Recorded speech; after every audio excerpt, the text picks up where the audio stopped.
একদম ভালো লাগছে না। একটু শুয়েছিলাম, ঘুমোবো, কিন্তু একটুও ঘুম হলো না, উল্টো মাথা ব্যথা শুরু হয়ে গেছে।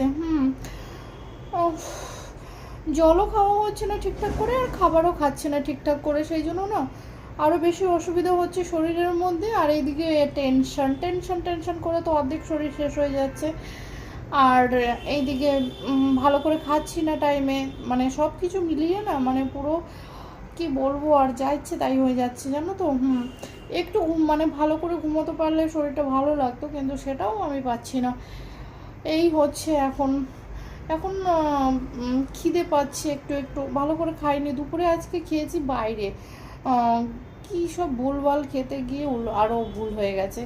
মিক্স ফ্রায়েড রাইস, তার সঙ্গে কি চিলি ফিশ, এগুলো উল্টোপাল্টা খেয়েছি। আর পেটুটাও না ফুলে গেছিলো। ফুলে যাওয়ার পর বাড়িতে এসে একটু বসেছিলাম, তারপরে এটা ওটা খাওয়ার পর একটু তেঁতুল জল, তারপরে এটা সেটা খেয়ে একটু কমেছিল, তারপরে একটু আরাম করে শুয়েছিলাম ঘুমানোর জন্য, কিন্তু ঘুম হয়নি, উঠে পড়লাম। তাই এখন জল খেলাম, আর জলও খাওয়া হয় না কয়েকদিন থেকে। আজকে তো সারাদিন আমি জলই খাইনি, পুরো একদম জল ছাড়া রয়েছে। এখন একটু জল খেলাম।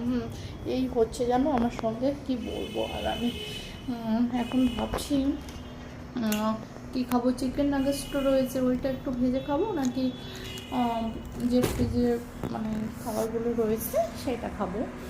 তাই ভাবছি যে এখন আমি এটাই খেয়ে নিই, যে একটা কিটক্যাট রয়েছে আর তার সঙ্গে যে এটা, এখন এই খাবারটাই খেয়ে নিই। আর এটা খেয়ে দিয়ে তারপরে আরেকটু শোবো, যদি ঘুম হয় ঘুমোবো, না হলে তারপরে কী করবো জানি না।